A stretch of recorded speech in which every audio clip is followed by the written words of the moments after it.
बिस्मिल्लाहिर्रहमानिर्रहीम अस्सलाम वालेकुम viewers, welcome to learning with Rizwan. आज की वीडियो के अंदर हम जो तीन एफपीएससी की बहुत इंपॉर्टेंट सीट्स आई हैं, FIA inspector, assistant director investigation bureau में और असिस्टेंट डायरेक्टर एफआईए इन्वेस्टिगेशन में, तो ये तीन सीट्स हैं और तीनों का सिलेबस ऑलमोस्ट सेम ही है। सिर्फ असिस्टेंट डायरेक्टर एफआईए में जो एफआईए का एक्ट है वो अजाफी है। तो सिलेबस को डिस्कस करेंगे आज की वीडियो के अंदर और साथ देखेंगे कि कौन सी बुक्स और कौन सा मटेरियल है आप उधर से तैयारी कर सकते हैं। साथ आपको पीडीएफ बुक का जो लिंक है वो डिस्क्रिप्शन में भी मिल जाएगा, तो आप सिंपल से देख सकते हैं। तो जो ये डिस्कशन है ये बेसिकली हमारी रिकॉर्डेड लेक्चर है, हमारी ऑनलाइन क्लास का, जूम क्लास का, तो वही मैंने शेयर किया है। तो आगे जो कंटिन्यू होगी वो रिकॉर्डेड लेक्चर होगा। तो रिकॉर्डिंग की तरफ जाने से पहले अगर आप हमारे ग्रुप्स का हिस्सा बनना चाहते हैं, जो कि जनरल नॉलेज बेस्ड ग्रुप्स होते हैं जिसके अंदर ये बहुत सारी खुसूसियात हैं जो आपको मिल सकती हैं, और अगर ये आपने ग्रुप ज्वाइन करना है तो इस नंबर पे कांटेक्ट करें। 100 रुपीज़ इसकी रजिस्ट्रेशन फ़ी है, वो भी ओनली वन टाइम, ठीक है। सो स्टार्ट करते हैं रिकॉर्डिंग वीडियो। तो सिलेबस आपको मिल गया होगा, ठीक है। तो उसमें सबसे पहले इंग्लिश है, देन जीके है, देन बेसिक अर्थमेटिक्स है, फिक्स है, और उसके बाद आपका बेसिक अर्थमेटिक है, करंट अफेयर्स है, और लास्ट आपका है इंग्लिश। इंग्लिश तो हो गया, लास्ट है एवरीडे साइंस, ठीक है। तो ये आपके टॉपिक्स हैं। अब आपने इसमें कौन सी चीज़ें करनी है, कहाँ से करनी है, इसको हम डिटेल वन बाय वन देखते हैं। जो एक है एफ आई ए एक्ट, ठीक है, एफ आई ए एक्ट, मुझे ईयर याद नहीं है वो किस ईयर का एक्ट है, वो भी आपने करना है एफ आई ए डी के लिए, उस जॉब के लिए। ये थोड़ा सा इजाफी है, बाकी सब में आपका सेम चीज़ें हैं, ठीक है। तो जब बात करें हम एफपीएससी पेपर की, तो इंग्लिश के सिलेबस जो है ना, एफपीएससी थोड़ा सा जो है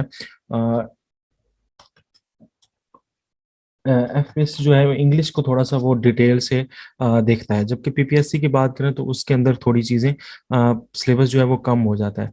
जबकि इंग्लिश के एफपीएससी के कहता है कि तकरीबन आपको तकरीबन सारी ये जो इंग्लिश है ना वो आपको ग्रामेटिकल लिहाज से और वोकैब लिहाज से और सेंटेंस स्ट्रक्चर लिहाज से क्लियर होनी चाहिए, ठीक है। सबसे पहले हम वोकैब की बात करें तो वोकैब में आपने कौन कौन सी चीज़ें करनी होती हैं। आपने इसको इस तरीके से लेकर चलना है कि ए फॉर्म स्टार्टिंग फ्रॉम ए और स्टार्टिंग एंड आपने करना है जी पे। तो ए से लेकर जेड तक आपने वोकेबलरी की बुक्स लेनी है। इसकी तकरीबन 5-6 मेरे पास बुक्स हैं। 1000 वाली भी है, 5000 वर्ड्स वाली भी है, 333 वर्ड्स वाली भी है बुक्स। वो ऑलरेडी आपके साथ लिंक शेयर किया हुआ है, अगर आपने लिंक वो देखा हो तो उसके अंदर वो तकरीबन सारी बुक्स हैं। नहीं तो फिर भी इंग्लिश के लिए एक सेपरेट फोल्डर भी है, वो भी मैं लिंक आपके साथ शेयर कर दूंगा ग्रुप में। तो वहां से भी आप उस लिंक पे क्लिक करेंगे तो आपके पास सारी बुक्स आ जाएंगी। तो वो कैब इज जो है ना आपका मेन फोकस है इसके अंदर। आउट ऑफ 20 जो है ना, तकरीबन 7 से 8 एमसीक्यूज जो है ना वो कैब से होते हैं। उसमें सिनोनिम्स भी होते हैं और एंटीनिम्स भी होते हैं। तो दोनों चीजें आपसे जो है वो पूछ सकता है वो कैब के अंदर, ठीक है। तो इसमें आपके सिनोनिम्स हैं और साथ आपके एंटीनियम्स हैं जो आपने करने हैं वो कैब में, ठीक है। इसके वोकेबलरी अब आपने क्या करनी है, स्टार्ट करनी है ए से लेकर जेड तक। आपने कोई भी बुक उठा लें, 1000 उठा लें, 2000 उठा लें, 4000 वर्ड्स वाली उठा लें, जो भी उठाते हैं, मगर एक तरतीब से लेकर चलें कि भाई आपको सब जो है ना क्लियर होने चाहिए। दूसरा, उर्दू मीनिंग भी जेन में उसको ना लाजमी रखना होता है। रट्टा तो वाकई बात है कि नहीं चलता। तो अगर आप एक वर्ड याद कर रहे हैं तो उसको पूरे तरीके से आपने उसको देखना है कि ये कहाँ यूज होता है, इसको कैसे यूज कर सकते हैं। इसके अलावा जो आपकी आती है वो कैब के अंदर, वो वन वर्ड सब्स्टिट्यूशन से भी एक दो क्वेश्चन वो दे सकता है आपको, ठीक है। तो वन वर्ड सब्स्टिट्यूशन आपको पता होंगे कि कुछ मखसूस लफ्ज होते हैं जो पैरा पूरी एक लाइन को एक वर्ड में समो देते हैं। तो वो वाले वर्ड्स भी जो हैं आपको क्लियर होने चाहिए। इसकी भी एक फाइल है, बड़ी अच्छी फाइल है, तो वो भी मैं आपको शेयर कर दूंगा। तो वो वहाँ से भी आप हेल्प ले सकते हैं, ठीक है। बाकी पाक एमसीक्यूज वगैरह जो डिफरेंट वेबसाइट्स हैं वहाँ पर भी हैं। इंडिया की एक वेबसाइट है, मेरी फेवरेट वेबसाइट है, वहाँ पर बहुत अच्छा मटेरियल पड़ा हुआ है एमसीक्यूज के लिहाज से। तो वो भी उधर से भी आप जो है वो ले सकते हैं। उसका नाम मेरे ख्याल से ईजो लर्निंग है, EZOL लर्निंग। तो वो आपने उधर से भी देख सकते हैं, ठीक है। तो इसके बाद आपको इडियम्स, ठीक है, फ्रेजल वर्ब्स, ठीक है, पेयर ऑफ वर्ड्स, और इसके अलावा एक और होता है आपका हाँ, फ्रेजल वर्ब्स होते हैं, एक और फ्रेजेस। तो ये चीजें भी आपने जो है अच्छे से देख लेनी है, ठीक है। तो इससे भी एक दो एमसीक्यूज जो हैं वो आपसे आते हैं। इसके बाद आ जाते हैं ग्रामर पोर्शन में। तो ग्रामर आपको पता है कि वास्ट ग्रामर है, डिटेल आपने ग्रामर कर दिया। तो पीपीएससी के अंदर जो ग्रामर में होती है ना, वो ये चीज नहीं आती पीपीएससी के पेपर्स में, ठीक है। पार्ट ऑफ स्पीच को भी कोई इक्का दुक्का क्वेश्चन आ जाए पार्ट ऑफ स्पीच से, तो वो फोकस नहीं करते। जबकि एफपीएससी की अगर आप पेपर्स उठा के देखेंगे, तो पार्ट ऑफ स्पीचेस बहुत ज़्यादा डिटेल से डिस्कस की होंगी, जिसमें स्टार्टिंग फ्रॉम सेंटेंस, ठीक है, क्लॉजेज, फ्रेजेस, ठीक है, ये सारी चीज़ें उसके अंदर आ जाती हैं। फिर इसमें नाउन, एडवर्ब, वर्ब, ठीक है। जो भी ग्रामर की जो आपकी वो 8 7 8 जो है पार्ट ऑफ स्पीचेस हैं, कंजक्शंस, उसकी टाइप्स, कौन सी कंजक्शन है क्या है, इसी तरह प्रेपोजिशन, तो ये आपकी डिटेल इसके अंदर पार्ट ऑफ स्पीच आपने क्लियर करनी है। इसके अलावा आप आ जाएं ग्रामेटिकल पोर्शंस में, तो टेंसेस भी आपने देखने हैं, ठीक है। फिर उसके बाद आपके आ जाते हैं direct indirect, active voice passive wise, ठीक है, एक्टिव पैसिव वाइज। तो ये सारी चीजें इसके अंदर आपने क्लियर करनी है।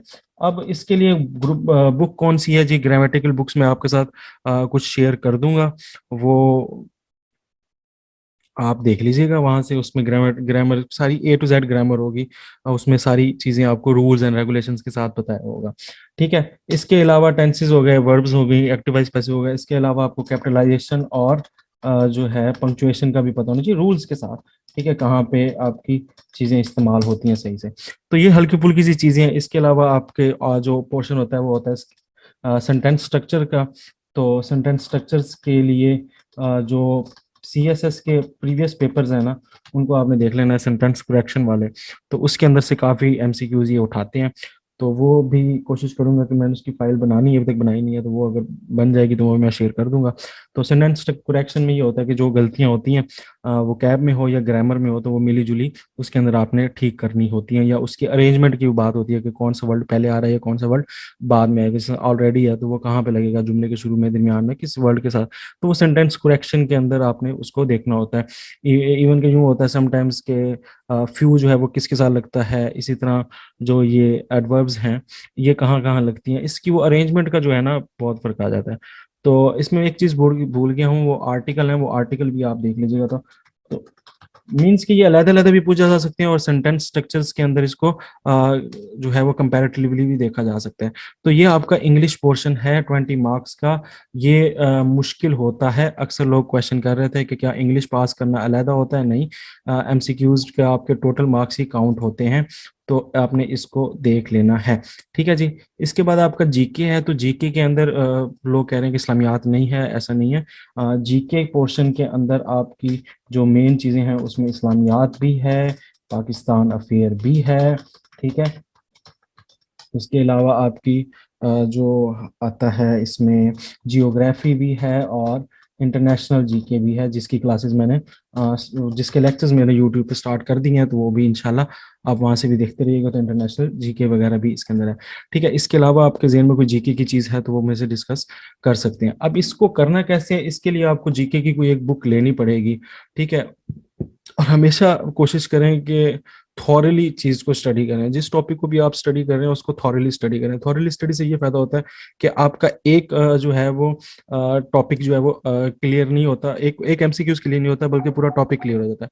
और जब पूरा टॉपिक क्लियर होगा आपका, तो इट्स मीन कि आपके उस टॉपिक से कोई भी क्वेश्चन आएगा तो आप उसको कर सकेंगे। फॉर एग्जाम्पल इंटरनेशनल जीके में जिस तरह हम यूएनओ के मैंने 2 लेक्चर बनाए थे, तो उसके बाद अभी आज इंशाल्लाह दोबारा भी उसको कंटिन्यू करेंगे। तो वो जो 2 लेक्चर्स बने हुए हैं यूएनओ के, उसमें वो यूएनओ की कंप्लीट डिटेल दे रहे हैं। तो अगर आप एक टॉपिक पकड़ें, उसको विकिपीडिया से पढ़ें, बुक से पढ़ें, जिससे भी पढ़ें, मगर कंप्लीट पढ़ें, तो फिर आपका जो है अच्छा क्लियर हो सकता है टॉपिक। अगर आप कहें सिर्फ यूएनओ की 4 बातें पढ़ ली और फिर कहा कि बस ये 4 बातें बहुत हैं, तो ये काम इस तरह आपका जो है वो खराब हो जाएगा, ठीक है।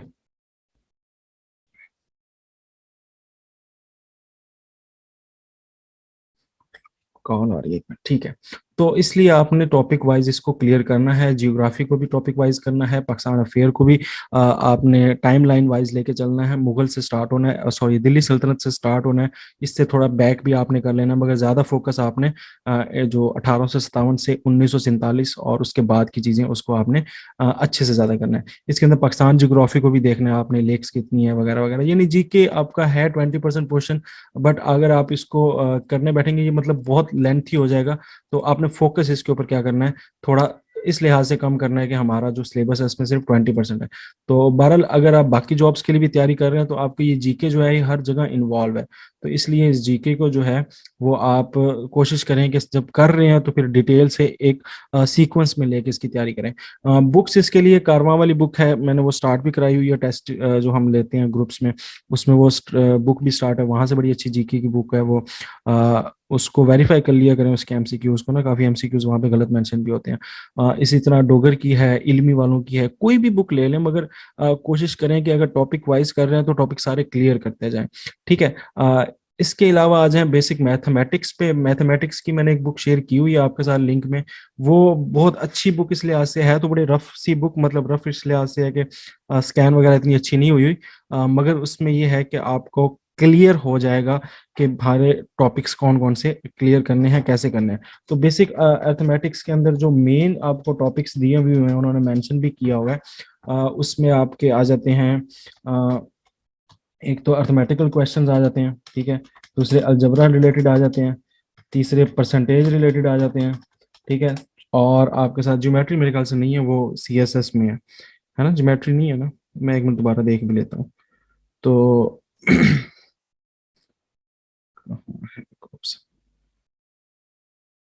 जी, तो उसमें हाँ रेशोज हैं और अलजबरा है, रेशोज इसमें और है।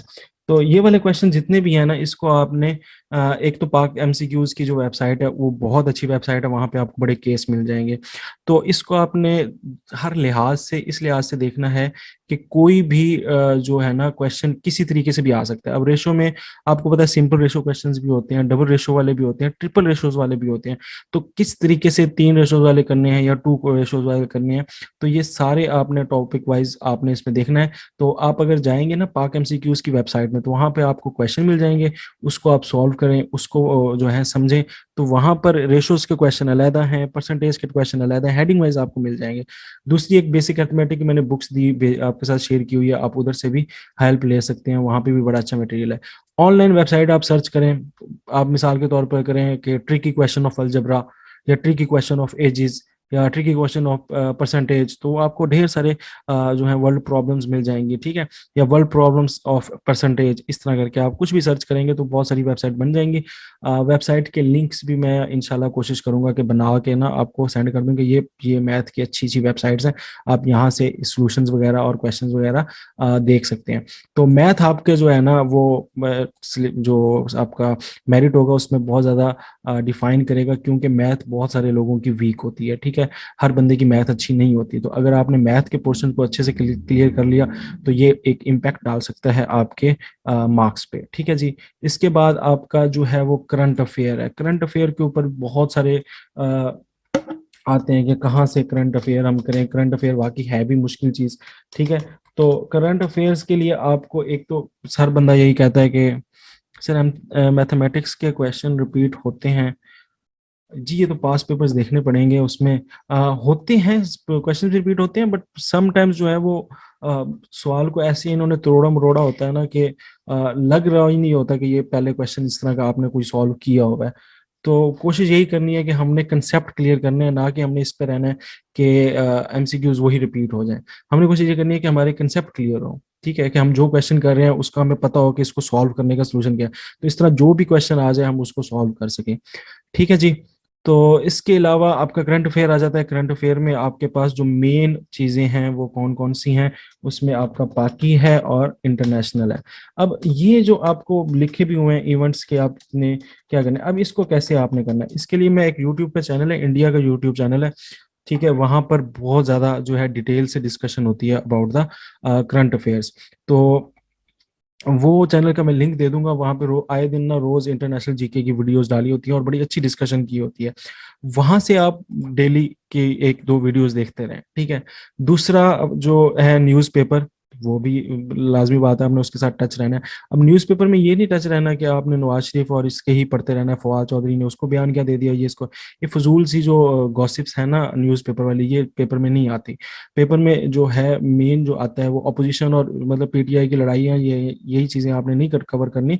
आपने कवर करने हैं इंटरनेशनल इवेंट्स, नेशनल इवेंट्स, ठीक है, पॉलिसीज, कौन सी पॉलिसीज आ रही हैं, उसके क्या इम्पैक्ट है, इन चीजों को करना है। तो एमसीक्यूज के लिहाज से जब आप कर रहे हैं, सीएसएस के लिहाज से नहीं कर रहे हैं, तो फिर आपने इसको बिल्कुल बेसिक बेसिक से आपने नॉलेज लेना है। उसकी वो जो इंटरप्रिटेशंस होती है ना, उसके अंदर नहीं जाता कि इसका अफेक्ट क्या होगा, इसका इम्पैक्ट क्या होगा, यानी डिस्क्रिप्टिव पेपर की तरह आपने नहीं करना, इसको बिल्कुल एमसीक्यूज के लिए करना है। इसमें मैं आपकी क्या हेल्प कर सकता हूँ, ठीक है। उसके लिए मैं एक तो ग्रुप्स में आपने देखा होगा कि रोज पिक्चर सेंड करता हूँ, रोज तो नहीं, 2 दिन के वक्फे के बाद करता हूँ, 2 दिन, लास्ट 2 डेज की। तो लास्ट 2 डेज की जो करंट अफेयर होता है उसकी आपको एक तो पिक्चर्स मिलती रहेंगी, तो वो पिक्चर्स को एक दफा थोड़ा सा पढ़ लिया करें कि भाई ये क्या पिक्चर है। उसमें मुझे कोई एडवांटेज नहीं होता आपके पिक्चर्स पढ़ने से, उससे सिर्फ यही होता है कि आप लोगों को रिलीफ मिले कि मैं तकरीबन 5-6 वेबसाइट्स खोलता हूँ, उससे डाटा कॉपी करता हूँ और वो पिक्चर्स बना के शेयर कर देता हूँ, ठीक है। तो उसका ये है कि मतलब मेरा बीच में कोई इस तरह ही नहीं है सिर्फ कॉपी पेस्ट किया वो। अब वो वेबसाइट्स कौन सी हैं, वो अल जजीरा भी है, वर्ल्ड टाइम्स भी है, ठीक है, सीएनएन भी है, बीबीसी है, ये इंटरनेशनल है, यहाँ से मैं खबरें उठा लेता हूँ। ये अब 4 है। अब ये आप चाहें तो आप ऐप्स डाउनलोड करके वहां से भी पढ़ सकते हैं, इसकी ऐप्स में भी न्यूज आ जाएंगी, ठीक है। दूसरा ऑप्शन ये है कि आप अच्छा पाकिस्तानी में आ जाएं तो समा और एयरवाई और जियो, ठीक है। इसके अलावा जो आम सी वेबसाइट्स हैं, ट्रेंडिंग है, मुस्तकबिल है, इस तरह की जो है उसको भी आप देख सकते हैं। वहां पर भी कुछ इस तरह की रिलेटेड आती हैं, तो मेन मेन जो मैंने आपको बता दी है। तो अगेन मैं कह रहा हूँ कि इसमें आपने आम खबरों पे नहीं रहना, खास खबरों पे रहना है, ठीक है, जो वाकई जिसका एक इम्पैक्ट हो, ठीक है। अब उसको पढ़ना कैसे है। अब आपके पास एक खबर आ गई, एक पिक्चर मैंने शेयर किया, उसके अंदर जिन मुल्कों की बात हो रही है उनके कैपिटल्स भी पता हो। अगर उनके कोई कन्फ्लिक्ट चल रहा है तो कन्फ्लिक्ट का थोड़ा सा बैकग्राउंड पता हो, कब शुरू हुआ, कैसे शुरू हुआ। फिर अगर उसके कोई प्रेसिडेंट्स हैं डोमिनेंट, तो उनके नाम आपने याद कर लेने, कि इस प्रेसिडेंट की बात हो रही है, इस प्रेसिडेंट की बात हो रही है। और सबसे बेहतर चीज क्या है, जब भी आप इंटरनेशनल जीके पढ़ रहे हैं या पाकिस्तान ये करंट अफेयर पढ़ रहे हैं, तो नोट्स बना लें, ठीक है। आप अपने एक नोट्स बना लें और हेडिंग वाइज नोट्स बना लें कि ये इश्यू चल रहा है। अब मिसाल के तौर पे यूक्रेन और रशिया का इशू चल रहा है, तो आप यूक्रेन और रशिया के इशू को एक जितनी भी न्यूज़ हो उसको एक पेज पे इकट्ठे करते जाएं कि ये न्यूज़ इस तरह ये अपडेट आ रही है। अभी ये न्यूक्लियर प्रोग्राम के ऊपर ये टॉक चल रही है, न्यूक्लियर को लेकर ईरान और यूरोपीय कंट्रीज के, यूरोपियन कंट्रीज और दूसरे जो वर्ल्ड लीडिंग कंट्रीज हैं उनके दरमियान। तो उसका एक टॉपिक बना ले, कौन सी मीटिंग हो रही है, कब हो रही है, कहाँ पे हो रही है, क्या बात हो रही है, उसकी एक आप एक छोटी मोटी एक पेज, यानी एक पेज पे एक टॉपिक करंट अफेयर का जो चल रहा है ना, मेन इशू चल रहा है, वो कर लें। अच्छा, इसमें एक और चीज है, जो वर्ल्ड इवेंट्स हो रहे हैं, वर्ल्ड इवेंट्स अभी 3 ही चल रहे हैं, एक कोरोना चल रहा है, ठीक है, एक ये हमारे डिस्प्यूट्स चल रहे हैं जो कंट्रीज के दरमियान है, और तीसरा जो मेन इशू चल रहा है वो हमारा जो है वो ग्लोबल इशू चल रहा है, ठीक है। तो ग्लोबल इशू को भी आपने देखना है कि ग्लोबल इशू यानी कि ये इन्वायरमेंटल इशू, तो इसकी जो मीटिंग्स हो रही हैं इन्वायरमेंट से रिलेटेड, ठीक है, उसको भी आपने डिटेल से देखना है। तो जो भी मीटिंग हो उसको आपने राइट डाउन करते जाना है, और लास्ट 2 इयर्स तक आपने करनी है। अगर मिसाल के तौर पे आपका पेपर मई में आता है, तो मई से मुराद ये है कि 2020 मई तक आपको पीछे जाना है, 12 मीन्स के 24 मंथ्स आपने बैक जाना है, ठीक है। दूसरे आपका मेरा जो है फोर्टनाइटली जो है वो मैं कुछ वेबसाइट्स वगैरह से कलेक्ट करके एक फाइल बनाता हूँ, पीडीएफ फाइल। मैंने फरवरी से जो है वो बनाई हुई है, फेब से लेकर नवंबर तक, मेरे ख्याल से नहीं, अक्टूबर तक बनी हुई है, 2021 की बात कर रहा हूँ। तो इसके पीछे भी जाके मैं बना सकता हूँ फाइल्स, तो वो भी कोशिश करूंगा आपके साथ शेयर कर दूं। तो ये मैं लिंक अभी आपको शेयर कर दूंगा करंट अफेयर का। तो यहाँ पर ये पीडीएफ फाइल्स बनी हुई हैं, पाकिस्तान की अलहदा है और इंटरनेशनल जीके की करंट अफेयर की अलहदा फाइल्स हैं। तो आप यहाँ से भी उसकी हेल्प ले सकते हैं, ठीक है। ये मेरी हेल्प होगी। तीसरा ये है कि हमारा वीकेंड टेस्ट होता है, वीकेंड तो नहीं, 2 वीक्स के बाद हो रहा है, आजकल थोड़ी मसरूफियत है, तो तरतीब थोड़ी ख़राब है टेस्ट वगैरह की। तो वीकेंड टेस्ट होता है, तो वीकेंड टेस्ट पे मैं हमेशा 1 मंथ या आधा मंथ देकर उसका मटेरियल शेयर करके टेस्ट लेता हूँ। तो वो आप वीकेंड के जो टेस्ट हैं करंट अफेयर के, तो उस टेस्ट में भी आप हिस्सा लिया करें। लाजमी उसको प्रिपेयर करके लिया करें कि यार ये एक मेरे पास फाइल है, इसके अंदर इस मंथ का करंट अफेयर लिखा हुआ है, तो इसको मैंने कैसे कवर करना है। तो उसको आप स्टडी करें, उसके नोट्स बनाएं, और फिर उसके क्वेश्चंस को वीकेंड टेस्ट में आप सॉल्व करें, जो ऑनलाइन टेस्ट हमारे होते हैं ग्रुप्स में। तो इसमें आपको यहाँ से मावनत, मेरी तरफ से ये 3 मावनत हैं जो मैं आपको दे सकता हूँ। हाँ, एक और मावनत जो मैं अभी रुकी हुई है मेरी, वो ये है कि मैं 15 डेज की ना वीडियो भी बनाता होता हूँ, 15 डेज की, कि 15 दिन जो गुजरे हैं मंथ के, तो उसमें क्या क्या इवेंट्स हुए हैं। तो मेरी वीडियो इस तरह नहीं होती कि आपने देखा और क्या मतलब एमसीक्यूज दिए और ठीक है जी चलो जाओ। मैं अगर एक न्यूज उठा रहा हूँ तो कम से कम उसके ऊपर 2 मिनट लगा कर ना डिस्कस करता हूँ कि ये न्यूज क्या है, इसका बैकग्राउंड क्या है, और ये, और वो तकरीबन वीडियो मेरी 40 to 50 मिनट्स चल जाती है। अब वो मुझे उसका डिसएडवांटेज ये होता है कि मुझे बनाते हुए 4 महीने 4 महीने कह रहा हूँ, 4 दिन लग जाते हैं, और उस 4 दिन के बाद मेहनत से उसके ऊपर व्यूज कितने आते हैं, 200 300, क्यों? क्योंकि वो वीडियो 40 50 मिनट्स की होती है। तो अगर मैं वो 10 15 मिनट की बनाऊं तो वो ज्यादा लोग देखेंगे, 40 50 मिनट्स में लोग बोर हैं। बट अगर कोई देखता है, और बहुत सारे फीडबैक अच्छे भी आए हैं उन वीडियोस के, तो उसमें ये है कि उसका फायदा लाजमी है, क्योंकि उसमें बैकग्राउंड नॉलेज है। उसमें ये नहीं है कि आप बस यहाँ से उठाए और ये बात कर दी, उसमें एक बकायदा सिंथेसिस के साथ बात की जाती है, बैकग्राउंड के साथ बात की जाती है। और वो आपको मैं वीडियोस के लिंक कुछ शेयर करूंगा, ये सितंबर अक्टूबर की मैंने बना दी हुई है वीडियोस, तो वो चैनल पे भी आपको मिल जाएंगी। और बाकी इंशाल्लाह फ्रॉम जनवरी ना, जो मंथ रह गए हैं उसको मैं इंशाल्लाह जरूर जरूर जरूर आपके साथ कवर कर दूंगा। ठीक है, तो ये भी वीडियोस भी आपके साथ चलती रहेंगी, और लिंक वगैरह इसके मैं शेयर ग्रुप्स में करता रहूंगा। ठीक है, लास्ट आपका आ जाता है एफ आई एक्ट। एक्ट बता दूं, एफ आई ए का एक्ट है, इसके ऊपर मैं इंशाल्लाह वीडियोस बनाऊंगा। मेरे चैनल पे जो ऑलरेडी एक्ट्स पढ़े हैं उसमें कॉन्स्टिट्यूशंस की वीडियोस पढ़ी हैं, ठीक है, ऑलरेडी। पूरे कॉन्स्टिट्यूशन की नहीं है, अब स्टार्ट की थी, 5 6 लेक्चर्स ही हैं सिर्फ, बाकी भी इंशाल्लाह उसको कंटिन्यू करेंगे। एक इलेक्शन एक्ट पड़ा हुआ है मेरी वीडियो पे, और एक child protection act, CPO act पड़ा हुआ है, CP act, child protection act. तो ये 3 एक्ट तो मैंने पढ़ाए हैं, और ये अब चौथा एक्ट जो मेरे चैनल पे होगा वो एफ आई एक्ट होगा। तो एफ आई एक्ट 1974, इंशाल्लाह इंशाल्लाह ये आपको वीडियो से मिल जाएगा, और बहुत अच्छा एक्सप्लेन किया होगा, तो वहां से आप तैयारी कर सकते हैं। इसके अलावा भी अगर कहीं से आपको मिले तो उसको पढ़ लें, इसकी हार्ड कॉपी लेनी है। और ये इतना मुश्किल नहीं होते, एक्ट बहुत आसान होते हैं, थोड़ा सा इसको आपने समझना होता है, वो लीगल टर्म्स जो होती हैं, या लीगल जो लेजिस्लेटिव लैंग्वेज होती है, उसको थोड़ा सा आपने समझना होता है कि ये क्या है। बाकी एक्ट्स तो इतने रूल्स मुश्किल होते हैं, ज्यादा बहुत डिटेल में होते हैं, तो एक्ट तो बहुत आसान होते हैं, तो ये आपका एक्ट भी कवर हो जाएगा। नेक्स्ट हमारा जो मेन पोर्शन है वो एवरीडे साइंस है। तो एवरीडे साइंस आपका बहुत ज्यादा पोर्शन है, और ये अमूमन टेस्ट वगैरह में जो पीपीएससी की हम तैयारी करवाते हैं तो उसमें बहुत कम पोर्शन होता है एवरीडे साइंस का। But in case of FPSC everyday science बहुत ज्यादा है, और ये साइंस के सब जो स्टूडेंट्स हैं उनके लिए बड़ा फायदेमंद है। अब इसके अंदर आपने क्या करना है, मैं आपको एक सिंपल सी चीज बता रहा हूँ। आप लोग कहेंगे कि बहुत जो है ना बेसिक सी चीज बता दी है, बट ये है बहुत वैल्यूएबल। आपने क्या करना है, 6 7 8, ठीक है, 9, बस 6 7 8 तक कर लें पहले साइंस की बुक्स। जो आपकी साइंस की बुक्स है ना, उसको आपने अच्छे से देख लेना है। ठीक है, 6 7 8 की पंजाब टेक्स्ट की बुक कह रहा हूँ, मुझे केपी के और बाकी टेक्स्ट बुक्स का नहीं पता, पंजाब टेक्स्ट बुक्स की बात कर रहा हूँ। और आगे आ जाएं किसके ऊपर, 9 10 के ऊपर। तो 9 10 के अंदर ये आपकी है जनरल साइंस की एक बुक होती है, ठीक है, जनरल साइंस की। और किसकी होती है जनरल साइंस, बायो, केमिस्ट्री और फिजिक्स, ठीक है। एंड द लास्ट इज कौन सी है, अगर कोई मतलब आपको मिल जाए कोई सोलर जियोग्राफी की, अगर आपको मिल जाए, तो यहाँ से आपका ना ये एवरीडे साइंस बहुत अच्छा क्लियर हो जाएगा।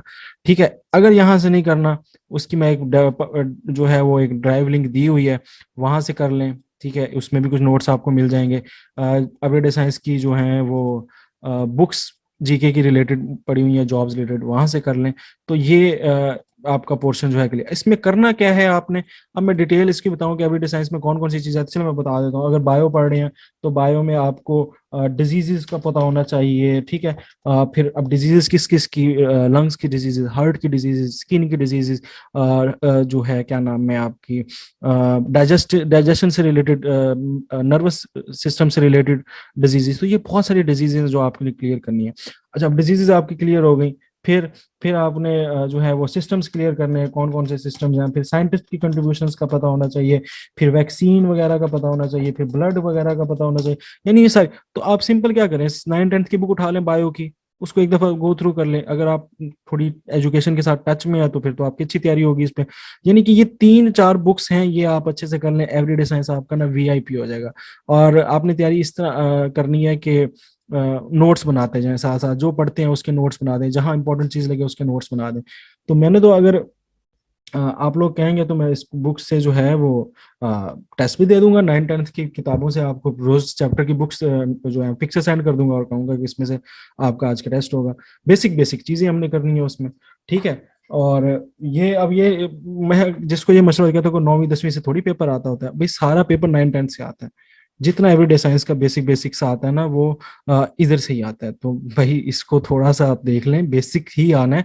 वो आपसे बायो के जो है वो 90% चीजें नहीं पूछते, और सॉरी एमएससी की चीजें नहीं पूछते कि बताओ क्या है, वो बेसिक एवरीडे साइंस पूछते हैं। तो इसको आपने अच्छे से तैयार करना है। तो ये मेरी तरफ से अब मिसाल के तौर पे केमिस्ट्री है, तो केमिस्ट्री में वो आपसे कॉमन नेम पूछ सकता है, ठीक है। स्लेक्ट लाइम का कॉमन नेम, स्लेक्ट लाइम का फार्मूला क्या है, अब 10th की तक की बुक में लिखा हुआ है। सॉल्ट कैसे बनते हैं 10th में लिखा हुआ है, पीएच क्या होता है 10th की बुक में लिखा हुआ है, 9th की बुक में लिखा हुआ है। तो ये सारी बेसिक बेसिक चीजें केमिस्ट्री की आपको वहां से मिल जाएंगी। मैंने लीव का पीरियोडिक टेबल क्या था, मॉडर्न पीरियोडिक टेबल क्या है, आयरन का साइंटिफिक नेम क्या है, सोडियम का पुराना नेम क्या है, ये सारी बातें वहां पे दर्ज है, ठीक है। हाँ वो कर लें, उसके बाद फिर जहां मर्जी से आपने करनी है ये कर लें। ये आमीन किस बात पे कहने लगे हैं सारे, मुझे समझ नहीं आई आमीन। अच्छा सारी आमीन कह रहे हैं, खैर हो। अच्छा यहाँ तक क्लियर हो गई है, कॉमन होगी। इसके बाद आ जाए फिजिक्स पे। फिजिक्स की इसी तरह मेजरिंग इंस्ट्रूमेंट्स हैं, लेंसेज वाला चैप्टर है, और दोबारा क्या चीज आ जाती है, लेंस वाला चैप्टर है, डिटेल है, कन्वेव क्या होता है, कन्वेक्स क्या होता है, किस में क्या होता है, उसकी इमेज कैसे बनती है, बिल्कुल बेसिक बेसिक सी चीजें वहां से आपको मिल जाएंगी। जब आपके कंसेप्ट क्लियर होंगे तो एमसीक्यूज आपका फुल टाइम क्लियर हो जाएगा। तो ये कुछ बुक्स हैं, इनको फुल टाइम रगड़े, नहीं तो फिर वो कारवां वगैरह वाली बुकें हैं, उसमें एवरीडे साइंस के पोर्शंस हैं, वो कवर करते जाएं। कुछ मेरे पास भी मटेरियल पड़ा है, मैं वो भी शेयर कर दूंगा आपको एवरीडे साइंस रिलेटेड। तो अच्छा ठीक है सर, आपको दुआ दे रहे हैं, अच्छा चलें मुझे दुआ दे रहे हैं। खैर ही दुआ थी ना, अल्लाह पाक को जज़ाए खैर। अच्छा अच्छा ये ठीक है, आमीन आमीन। ओके हो गया। Sir everyday science CSS world times book से कवर हो जाएगा। मैंने ये बुक नहीं देखी हुई वर्ल्ड टाइम्स की, मैंने जिसको भी दिया यही मशवरा दिया जो 9th 10th का है।